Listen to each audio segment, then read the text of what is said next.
কোরবানির জন্য ভারত থেকে অবৈধ পথে গরু আসা বন্ধে সরকার পদক্ষেপ নিয়েছে বলে জানিয়েছেন মৎস্য ও প্রাণী সম্পদ মন্ত্রী মোহাম্মদ আমিনুর রশিদ। রাজধানীর কৃষিবিদ ইনস্টিটিউটে কোরবানির পশুর মাংস প্রক্রিয়াজাত ও চামড়া সংরক্ষণ বিষয়ক সেমিনারে তিনি বলেন, এবার কোরবানির জন্য 1 কোটিরও বেশি পশু মজুদ আছে। কোরবানির পশুর চামড়ার গুণগত মান ঠিক রাখতে প্রায় 15,500 কসাইকে বিশেষ প্রশিক্ষণ দেওয়া হচ্ছে বলেও জানান তিনি। চামড়া সংরক্ষণে বিনামূল্যে সরকার লবণ সরবরাহ করবে বলেও জানান প্রাণী সম্পদ মন্ত্রী।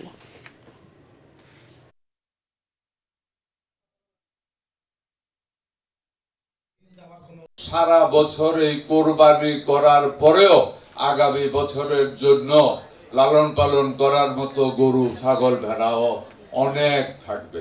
1,22,00,000 আমাদের আছে। সুতরাং আমরা যারা বাংলাদেশের নাগরিক, আমাদেরকে সচেতন হতে হবে বাংলাদেশের ফার্মার যারা আছে তারা যেন ক্ষতিগ্রস্ত না হয়। মাদ্রাসাতে যেহেতু চামড়া দিয়ে দেওয়া হয়, এই কারণে বর্তমান আমাদের সরকার কয়েক কোটি টাকা বাজেটে মাদ্রাসাগুলিতে ফ্রি লবণ দিয়ে পাঠিয়ে দেওয়া হচ্ছে।